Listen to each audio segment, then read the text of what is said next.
Welcome, everyone. This is the COPSOC International Network, and we're hosting a session today on governmental regulatory frameworks for psychosocial conditions. And we were intending to meet originally. However, given the pandemic, I think it's better that we all stay at home. Just a few pointers on this WebEx platform. It might be wise to save bandwidth for you to turn off your video and also the microphone while the speakers are talking. And I believe the moderators would like people to write the questions in the chat box. Well, first of all, although you can't be here physically, welcome to Ontario in the spring. I think this is a this is the flower of Ontario, and it's called the trillium, and it's the symbol. If you don't know where we are, we're very at the bottom of a large country, Canada, in Hamilton, and we're at the end of Lake Ontario. And this is what Hamilton looks like. We're on Lake Ontario, so we're a port city. We're also a big steel town. And Hamilton has also been important in the history of the struggle for safe working conditions. This is the monument we have to remember those who have lost their lives at work. And every April 28th, we gather around here to remember. And this is being sponsored by the Occupational Health Clinics for Ontario Workers. We're an interdisciplinary group, and we're funded by the Ministry of Labour here in Ontario, and our board of directors represents unions. And here are our two moderators. Hanna Bertelsen is a researcher from Malmo University in the Faculty of Odontology, and she's also Associate Professor of Leadership and Organization. And also Clara Lorenzo, who's an expert with ISTAS, a work organization and health reference center. She's also an associate professor at the Autonomous University of Barcelona in the Faculty of Political Science and Sociology. So I'll turn it over to Hanne. Hello, everybody, and thank you very much, John, and thank you to the Canadian team for hosting this session for COPSOC, the International COPSOC Network. Clara and I will moderate the session today, and I will make it brief now, because we have a strict time schedule. But I can say as much as I'm really looking forward, and I think I can talk on behalf of all of us, that we are really looking forward to having presentations from all over the world, from Indonesia, Venezuela, Argentina, Turkey, Germany, and Netherlands. I mean, this is what COPSOC is about. And I will leave to Clara to clarify a little about how we will proceed today. Okay, here are the rules. You know there is a time limit, and it's very important to respect the slot of time.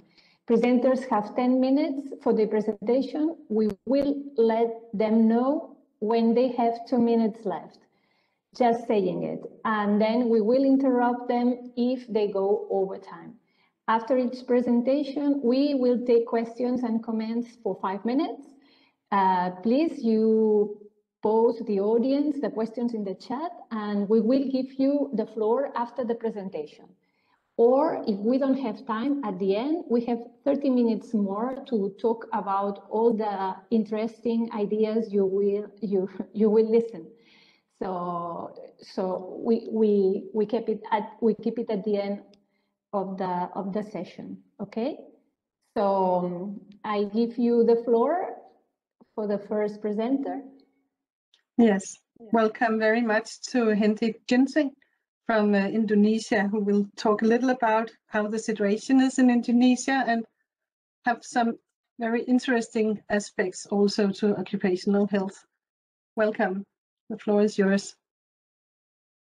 Thank you, Hanne and Clara. My name is Hendrik Ginting from the School of Business and Management in Bandung Institute of Technology, Indonesia. My presentation today is about COPSOC 3, goes to state-owned enterprises in Indonesia. As you know, state-owned enterprises is very influential in Indonesia, and I get an appreciation, feedback, and I will also discuss about governmental regulation more in my presentation. So the very close regulation with psychosocial factors in Indonesia is the regulation from the Ministry of Manpower number 5 in 2018. Yeah. So it is signed on 27 April 2018 concerning occupational safety and health at work environments. And this regulation revokes the regulation of the Ministry of Labor in 1964 and the regulation of Ministry of Manpower and Transmigration number 13, 2011, and the circulation of the Ministry of Manpower and Transmigration in 1978. This regulation, or these three regulations, is more concerning about term of health, hygiene and lighting, threshold value limits or physical and chemical, and about work climate in the workplace. So before, our regulation is more about physical and physical health. It is not really discussed about mental health or especially in psychosocial factors. But in this new regulation in 2018, actually we have more complete complete items. Yeah, we call it occupational safety, health, and in work environments.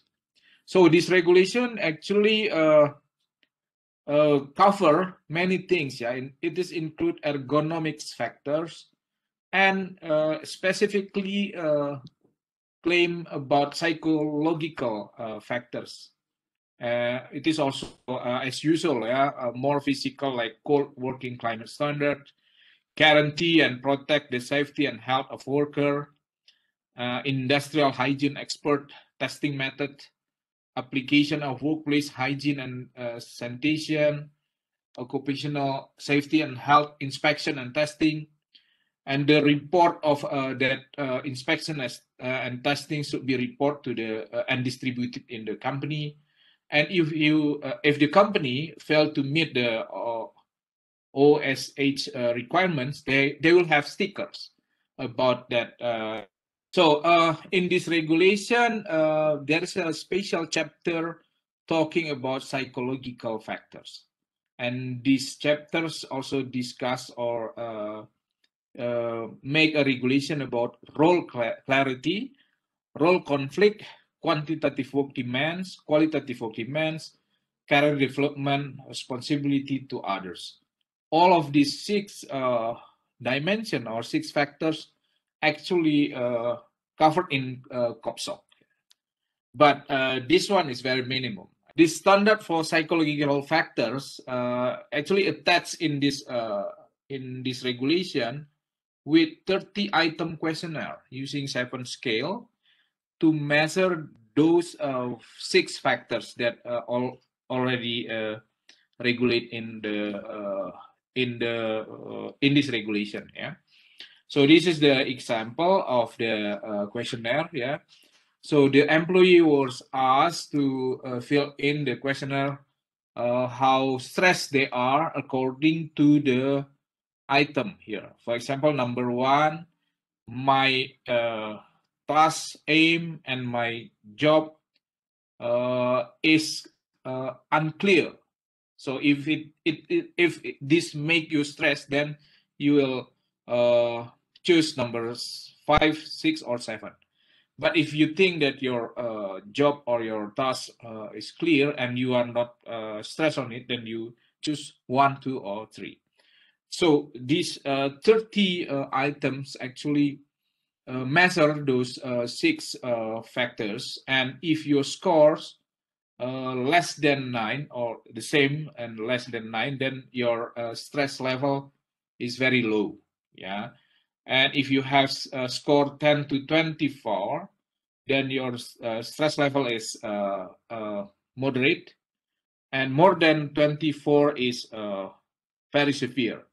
So if you have case in the company, if the company have the case of moderate or severe level of stress, then they have to do this according to the regulation. Yeah.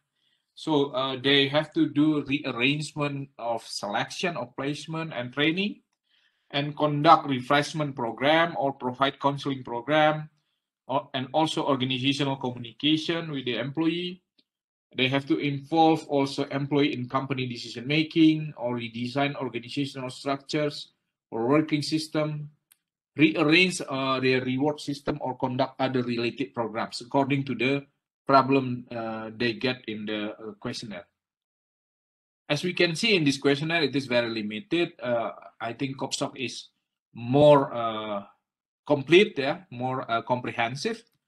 And but Indonesian government already have interest on minimum interest in the psychosocial factors at work. And we have another regulation. It is very new, but this one is very omnibus. Yeah, they call it also. We call it also the omnibus law, because it cover a lot. Even the page is very thick. Yeah, 818 pages law that amend 76 existing law, and eliminate 4,451 central government regulation, even 15,000 or almost 16,000 regional government regulation. Yeah, and more but this regulation actually, even it called the Job Creation Act. It's also regulate about manpower, but it's really concerned on financial aspect, how to stimulate local and foreign investment. Yeah, and it does not specifically consider about psychosocial factor at the workplace. So this is the Job Creation Act that just signed. And there are also pro and cons about this Creation Act law. Pro is usually come from government and company owners, and cons come from worker unions. Yeah. So, for example, worker unions see that this law give harm effect to the workers, unfavorable working contract, and the others.